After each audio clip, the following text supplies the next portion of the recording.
Hi, this is Tim of the 1916 Company. Welcome and thanks for logging on. If you love this watch, email us, Team Mosso at the1916company.com for purchase pricing and availability questions concerning this watch. Today we discuss a 2008 model year launch made in 1,970 pieces. This is the Omega Speedmaster Professional Moonwatch Project Alaska. It is a tribute to the late 60s and early 70s Project Alaska and Project Alaska 2 prototypes. It is mostly a tribute to the second, although it does include some elements that are not to the first, and we'll go through that. The watch is dimensionally and substantially a standard moon watch. So in steel, 42 millimeters in diameter. Measuring it in thickness, it is 14.4 millimeters thick from lug tip to lug tip, just the case itself, 48.5 millimeters, and then with solid end links to the bracelet, 53.1 millimeters across the wrist with a 20 millimeter spacing in between. So the watch wears like a standard moon watch. It just doesn't look like a standard moon watch. It's a big watch, make no mistake. I can imagine that back in the early 70s, these 42 millimeter moon watches must have seemed huge by the standards of watches for men. At a time when 33 to 35 was considered substantial, 42 must have been mammoth. And you can see that it's still got a good wrist presence today. On my 16 centimeter circumference wrist, we're not at the limit of what's possible. I think you could wear this on a wrist a little bit smaller, let's say 15 centimeters circumference and up.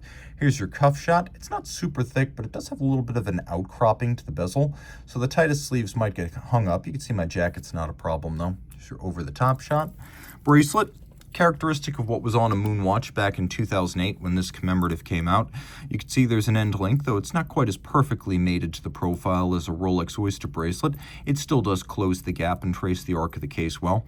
It's a design with satin primaries and then polished intermediates. There's a little bit of a taper as we move down toward the clasp. It uses a combination of pins and sleeves to fix the removable links in place, and there are quite a few of them, so you're going to be able to size this precisely.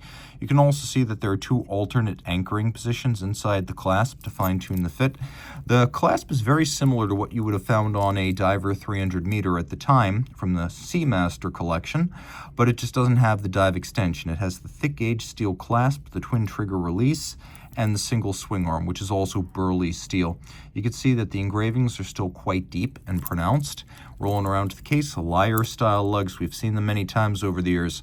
The inward and the outward bevel. So you've got both. The outward bevel is polished, satin finished mid case. We have that bevel that shrinks at the mid case, then expands at the lug ends. You can see the solid end links. A little bit of a shearing protection from this, I guess you could call it a crown guard type structure. This was introduced on the Professional Series Speedmasters in 1964 to give a little bit more protection against these things getting cropped off by an impact.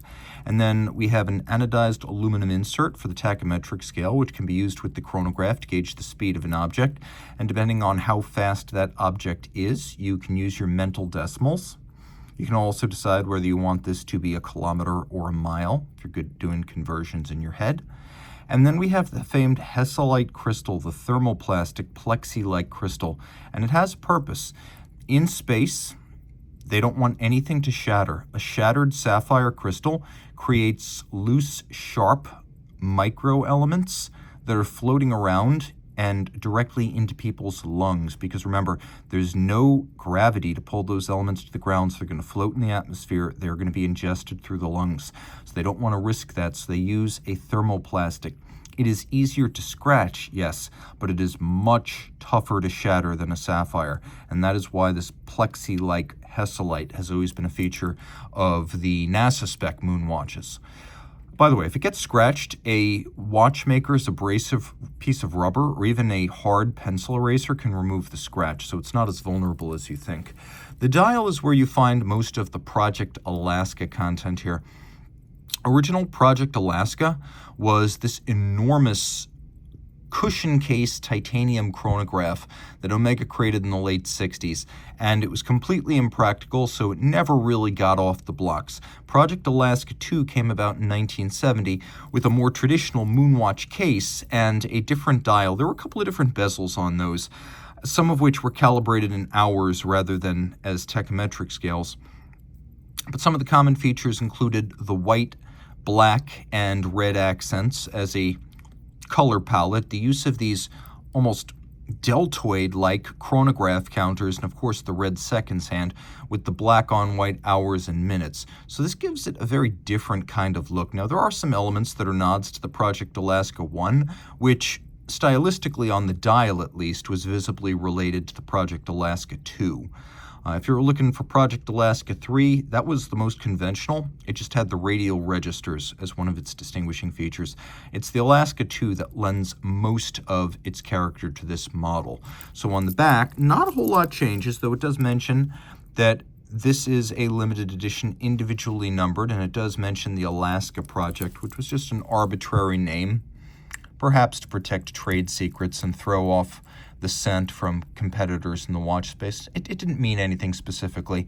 I think it's an urban legend that because this Project Alaska was tested to extreme temperatures, that must have involved going to Alaska. Not necessarily the case, but on the Alaska 1 and the Alaska 2, I'm going to show you that this watch does come with its most important accessories. I just didn't want to go down and try to dig out the box from a Midstar thousands of boxed sets.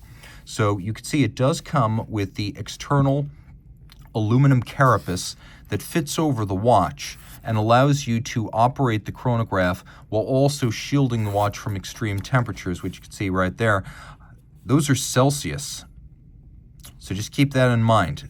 Those are extreme temperatures. Bare skin could not survive that. And the thought was perhaps even a bare watch could not survive that. So the Alaska 1 and 2 were designed with this extraordinary red aluminum sheath that was hopefully going to channel the heat or the cold around the watch and leave it mostly unharmed. This does come with the watch. There's also a set of tools that come with the watch to allow swapping of bracelets, straps, and the use of this sheath. If you wish, you can wear it. So the watch comes with a full set, and that's sort of what makes this model so unique. It's not just the dial or the history. Inside, it's a standard caliber 1861 LaMagna-based Moonwatch movement, manual wind, 48-hour power reserve, 3 Hz beat rate, 18 joules, with a cam and lateral clutch combination. By the way, I know this might be an unpopular opinion, but I've reviewed 12,000 watches, and from that experience, I'm going to tell you that modern Moonwatch cams are no worse in terms of tactile feel and sharpness than all but the very best modern chronographs with column wheels. You're not losing anything here. And of course, this movement is the one flown by NASA on many, many, many missions, so it has street cred. And if you're wondering what LaMagna it's based on the LaMagna 1873 Abauche. Although to be sure, the 1873 does not look exactly like the Omega that you find under this case. Water resistance is rated to 50 meters, and although that converts to roughly 167 feet, I've always advised people not to swim with these, although Omega does say that 50-meter Moonwatches, when fully serviced and freshly received from service, could be used for swimming on the surface. I've always sort of inveighed against that, just for the sake of being careful, but I have heard Omega say that, and I know it came from Robert Jan Broer when I spoke to him once about this. So if they said that to him, I got to assume that's the Bible. Have this watch serviced freshly before you swim with it. I mean, like weeks. The watch is in good running order, though, so don't worry. It doesn't need to be serviced from us. It's ready to go. You can see that the sub-registers here are luminescent, which is different from a standard Moonwatch, which only has the chronograph seconds hand luminescent. Lots to love. Reach out to Team Mosso at the 1916company.com for purchase and pricing details.